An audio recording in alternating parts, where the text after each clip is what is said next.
Thank you, JD. Great project. Next, Dr. Bill Taylor from Hendersonville and his Club Guatemala project. I'm the children's dentist up in Hendersonville. Oh, didn't know I was on video. I'm the children's dentist in Hendersonville, and since 1978, I've been going to some country, which is, let's forget, yeah, there we go. Thank you. Some country in third world countries. In our club, I would take somebody with me, or some people, my wife would go, or somebody. Then our Rotary Club in Hendersonville about 17 or 18 years ago asked me to take a group from our club. Those of you know Diane Black, who's now one of our U.S. congressmen, went and did ultrasounds. We've taken surgeons, we've taken a lot of people, but we go now to Guatemala. The reason we go to Guatemala is in 1984, I met a missionary dentist there named Mike Cadera, who we've become friends, and we've been working together since then. Every year we take a team of different people. We take some dentists, we take some physicians, and we take a group from our community college, Volunteer State Community College, of our students. They're optometric technicians. They will read your prescription, find the pair of glasses for you, and we'll go. But we don't have to have medical people at all. This guy owns a sign company. He owns a drug company. Rip, if you know him, he's not worth anything. And we've been doing it so long, we've developed a lot of friends, and now these translators are high school kids who are bilingual, and they come take a week out of high school, and they come and help us translate. We've now added another part, I didn't mention last time, a psychiatric part. We go to this orphanage, and the kids there have had something tough in their life. That's why they're orphans. They watch the parents get killed. They're hiding from a gang because the gang killed their best friend, and they're being sent. The parents have been dad's sexually abused, so now the parents put them in this orphanage. They're not necessarily orphans, but they've had something horrible done to them. We took a psychiatrist with us last year. Now this year we took two, and they sit there and talk to these kids and help them feel better and kind of help work through that trauma. I go on a limb and say not many of us have had too many traumas in life, much less as a 6-year-old having to work through those things. It's a huge, big deal now what they're doing now. Dr. Cadera is the guy, the bald-headed guy. He was a swimmer at USC, and he went to dental school and decided to become a full-time missionary. And so in 1984 is when he and I met, and I've been going down with him since. He recruited the guy in the middle, Jacobo Pineda, who was a physician, a Guatemalan physician, but he's a full-time missionary too. And they go and help take care of the dental and physical needs in different villages. The concept in their missionary work is they can take care of the medical needs and dental needs, and they start feeling better, or like they do in Belize and Honduras, and everyone take care of the physical needs and feed them, and they feel better. Then they can take care of the spiritual needs later. The Vol State I team is different students every year that go down, and they have the longest line because no one can see. You know, all of us are over age 40, well not all of us over 40, most of us are over age 40, which is when you start having some help with eye correction. Of course, how we started many years ago, we called Guatemala Rotary Club, and they have a central office, and this guy, Marco Ortiz, was the answer to the phone. So he's been my contact since there. He's been a great friend since then. He's very well familiar with the United States because he went to Georgia Tech. His father went to Georgia Tech, his grandfather went to Georgia Tech, his daughter went to Georgia Tech, his black sheep daughter went to Vanderbilt. And you know, those are he does a lot of our arrangement stuff, and one of the dilemmas we have is trying to get the other Guatemalans in their Rotary Club to help share in the responsibilities, and we're working on that now, but you know, pretty much he works all the time, so he takes off time to spend time with us. I'm going to show you some neat pictures of the haves of Guatemala, because there's the haves and the have-nots. The Rotarians are the haves. This is a party toward one of the high school, when Marco's daughter graduated from high school. The party starts at 6:30 at night and ends up at 6:30 in the morning. And it's all night long, just bands and food and whatever else goes on. And everybody dresses up. These are the wives. And then you're going, you're not in a third world country. When I walked in the door, I thought, this is pretty cool. I'm actually going back next month. Another friend of mine, his daughter is graduating, one of our translators. They have a big town. Again, half. This guy owns a chain of chicken restaurants, and that's his lake home. But the Rotarians,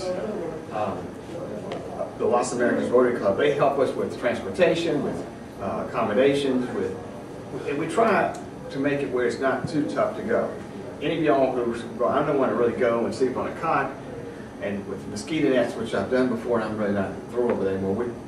We make it comfortable. We stay in a nice hotel, we eat nice food, and they help us do all the arrangements.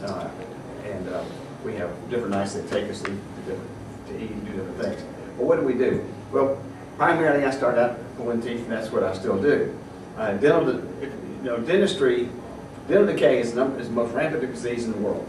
It's 100% preventable, 99.9% preventable if you just take care of your teeth. All of us here have had cavities, so all of us know what's going on. Some of us have root canals. We know the pain that dentistry has here in the United States. Well, if they don't get that taken care of, they just continue to have that pain. If you've had a toothache, on Monday, by Tuesday it's fixed. They have it on Monday. A year later, they still have it. Because what do we do on our trips now? We do dental extractions, eye exams, medical exams. I didn't add on the psychiatric part that we just added into, which has gotten to be kind of a neat concept. But we've been going to an orphanage every year. Present this thing. We live in a nice place, but we work hard. We started out at 7:30 in the morning, getting on the bus, and going to the last 2 years to this orphanage. And then we stayed there until 7 or 5 to 7, depending on when the eye exams are over. And they lined up, 50 or 100 people lined up as we drive into the school each time. We try to have fun. This year we laugh more than we've ever done. We eat well. We don't, nobody, somebody usually gets sick. This last time no one does, but you just remember, don't drink any of the water when you take a shower. Be like that, and you won't be sick. But the four-way test is what we're trying to do. We build goodwill and better friendships. Marco, my buddy who graduated from Georgia Tech in chemical engineering and who's in the upper level of wealth in that country, says every one of us who were born in the United States won the lottery by just being born here. And if you can see from the other pictures of the third world countries, they have nothing. When we go to Guatemala, I have Mike Adair say they might just buy all our stuff when we just pay you for it, because it's what I usually going through the mail home security and all that stuff. It just costs so much to do that we save a lot of money just buying it down there. I've started going to Haiti in the fall, and you go to Haiti, you can't buy anything. They don't have anything. Haiti, yeah. They don't have anything. You can't buy a toothbrush, maybe.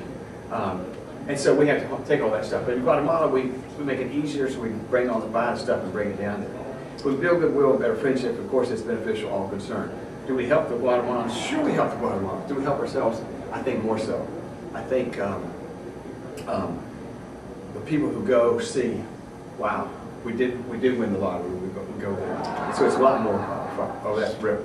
Sorry, you saw that, Cheryl. Now you can tell. Of course, the dental extractions is what I do. The tools we take, every tooth has a specific tool to take out, and sometimes you can, but you got to have a whole lot of different things, and we use them, we sterilize them, we keep reusing things, and primarily we do dental extractions. You don't have to be a dentist to do it. He's a dentist, but he just let us Diane Black's husband, David Black, who was they both were the president of our club. This is a oral surgeon that went through this a couple of times. This guy had his jaw broken in a fight, but he's in a gang. He can't go to the hospital to get his jaw fixed because he'll get arrested. So he came to see us, and we helped him some, but we can't do a whole lot. We didn't have the surgical opportunity. This is a neat story. This lady's 25 years old. She looks like she's a lot older, but look at her teeth. I'm trying to figure out which teeth of hers hurt. If you're squeamish, you won't like the next few pictures. Which tooth hurts? I don't know. Does that one hurt? Does that one hurt? Does that one hurt? I don't know. So we have no choice. What do? You take them out. There's some we take out. I know you like that. Some people, and we just take them. So we'll just show you which to take her teeth out. A year later, we come back to the same place. We donated money to make her a set of dentures. Whole different look.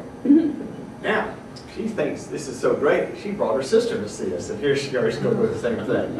So we're not showing any more pictures of her, but that's her sister. So some really neat opportunities. What else can you do?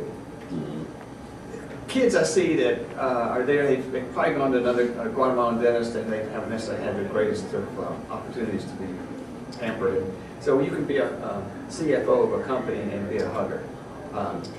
You can hug people and show, hey, we care. Now, you don't know, and I don't really realize how much Americans affect other people in other countries, because we are the best country in the world. We are the wealthiest country in the world. We are better than everybody else, as they think we are. And so for us to come down, hug kids, and be there and share time is really cool. The little girl with her hands like my daughter, she's been going for a long, long time with me, and she sees she's going to be an architect next year. God willing. She gets her kids through school, but she's gone down and been get involved. And once you get people involved and get them to see what's going on, it's pretty cool. But you don't have to have a medical degree. The guy in the hat is a Guatemalan attorney, and the other guy makes signs in Hendersonville. But we need people to help, to crowd control, to hug, to clean things. A lot of you all may know ST. ST has 10 Paul Harris Fellows of all his family. He would go, he's a retired grocer with Cisco, but he would go and hold kids and hug them and be nice to them and goof off. He died a couple of years ago, but this is my memory of him. He's such a great guy. The eye exams, we screen them and see what their eyes. The eye exams, they say the hardest thing is to get them to tell the truth. They all want a pair of glasses. Now, do they take them and sell them, or they need them? I don't know. But to try to tell them, to tell the truth. And so we try to get them to read the chart and then use an auto refractor to help see what they do.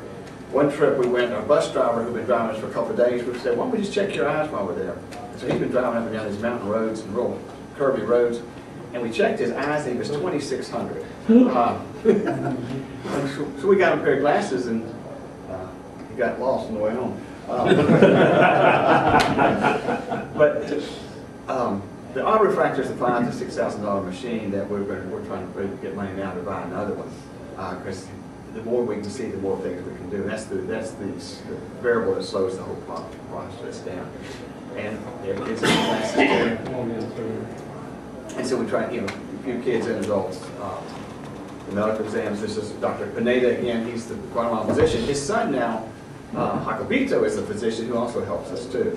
And you just see also, I mean, they don't have the opportunity to go down to the pediatrician or when their kids are sick. They just lucky to do a show. But we build goodwill and better friendships. This old man, we took a tooth out on him, and he brought this. You can't tell, it's a Pepsi can he cut up and made look like a flower, and just helped give him back. The girl without the bandana, well, both of them were translators. This girl is actually going to be here this summer working at Aegis Lab. She's going back to see her high school graduation for that party that I showed you earlier. One of our favorite Rotarians, Grace, goes down. She's from El Salvador, somewhere near El Salvador, Ecuador. So she helps translate with other Rotarians, and she became a lot of friends with the Guatemalan Rotarians. She's actually going through cancer treatment right now, but she needs to go, but she's doing well. Every night, we're not struggling to find something to eat. We're doing well. We go to nice restaurants. My favorite steak in the world is this thing. It covers 2 plates, and I eat every bit of it, and I don't know where it goes. But on the weekend, we try to do something fun, and the Rotarians have homes for us to go to on the lake or something. So this is a lake house that we go to, and sit around and recover and rest and play cards and sit around and again eat well. Coffee on the deck in the morning, pool house. And I show you those things not to say, to kind of say that if you want to go on a roughing trip, that's fine. If you want to go on a nice, easy trip, we can help do that too. What did we do this year? We saw over 1,300 people. We pulled over 500 teeth. And the psychiatric ones, we saw a total of 75 kids who had a new part with trauma. It'd take about an hour per kid on that. But put 585 glasses and You can see the number of patients and teeth. We pull less teeth than patients because some of them got away without anything. But we're going to go again this year. Now, I'm going to change all this. This year, we're probably going to go in April. The last time, we presented this last hour, the guy from Clarksville says, we're going to go to a school in Guatemala we've never been. And we're going to try to work together to go with them. And that's part of the whole point. You're going to see what the Warrensburg Club does. They partner with all these other clubs. So if any of y'all don't have a project going and want to get involved, you don't have to start and reinvent the wheel. I'll go this quickly. Join us. Our hotel's across the street from Athens, by the way. If you want to go. And so I'm not allowed to ask. We're going to ask questions at the end, but think about it. If your club doesn't have anything, you get involved. You can get one member of your club to go and be part of it. And we'd love to have more people go with us. All of us would love to have somebody go and help. So it's kind of a neat opportunity. Thank you. Sure.